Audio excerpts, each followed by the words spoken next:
Bonjour à tous.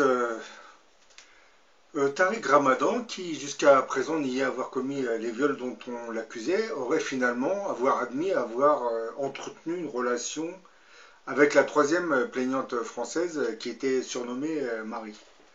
C'est une Française convertie à l'islam. Un aveu qui probablement aurait été précipité par une pièce à conviction pouvant appuyer ses dires, hein. Une robe noire tachée de sperme appartenant à la victime présumée, hein, dont l'expertise ADN avait été réclamée le 18 avril 2018 dans le cadre de l'enquête actuelle.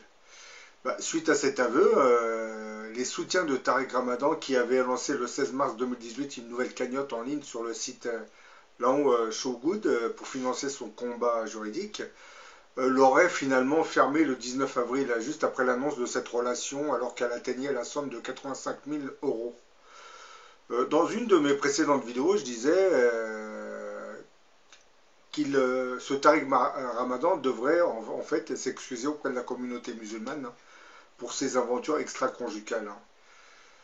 Puis je dirais que Monsieur Tariq Ramadan, vous devriez arrêter de vous moquer de la communauté musulmane en continuant de nier toute violence sexuelle pour les autres victimes. Puisque dans ma précédente vidéo, je savais très bien que les accusations dont il était victime étaient vraies en réalité, hein. Il a beau jouer à la victime d'un complot, mais en réalité, il s'est rendu coupable d'adultère, hein. D'ailleurs, cette dernière femme qui se prénomme Marie l'a poussé à avouer, puisque l'expertise ADN était en train de se réaliser. Donc, je pense que l'avocat lui a expliqué qu'il faudrait qu'il avoue cette relation pour que, avant que les médias ne présentent le résultat de l'expertise ADN de la robe noire qui est tachée de sperme, c'est l'expertise ADN du sperme qui est sur cette robe noire. Bon, sous ma vidéo, je vais vous mettre un petit lien qui parle de ces mensonges qui entourent Tariq Ramadan, hein, puisque même sa femme, qui prétend ne pas avoir eu connaissance de ses aventures extra-conjugales, déjà en 2014, vous avez une vidéo qui circulait de l'une des personnes qui aurait été victime de Tariq Ramadan. Donc sa femme était bien consciente que son mari avait eu des aventures avec certaines jeunes filles. Oui, aujourd'hui, lorsqu'on parle de cette affaire, on crie tout de suite au complot.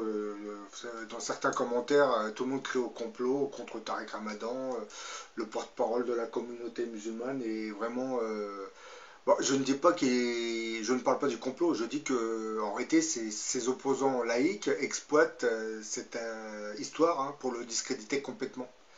Puisque, comme vous le savez, beaucoup d'hommes politiques ont été confrontés à la dialectique de ce Tariq Ramadan et on serait sorti un peu effrayé quand même, découragé même.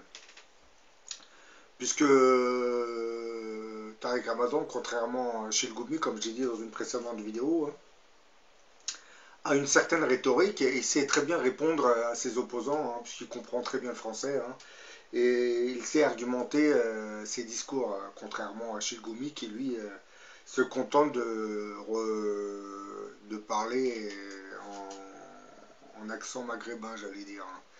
Bon, c'est beaucoup plus facile pour des médias contrôlés par une oligarchie de surmédiatiser un Goumi qu'un Tariq Ramadan. Je l'avoue, mais le problème avec ce Tariq Ramadan, c'est qu'il a menti à la communauté musulmane. Donc maintenant, il devrait vraiment s'excuser.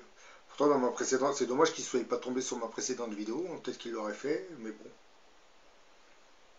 Parce que dans ma précédente vidéo, je me doutais bien que c'était vrai ce qui se passait.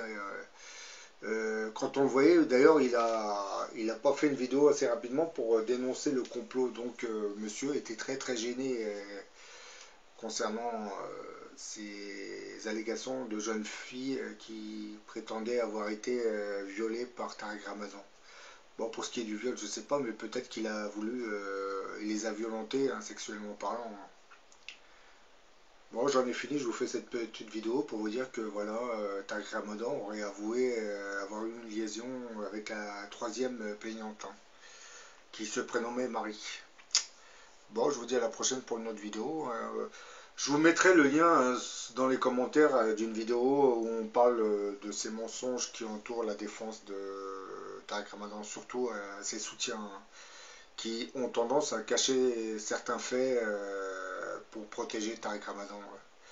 Ce qui, pour des musulmans, est vraiment à l'opposé de ce que enseigne le Coran, hein, qui dit qu'il faut vraiment dire la vérité et ne pas mentir, hein, même si cette vérité est gênante pour quelqu'un de votre entourage, hein.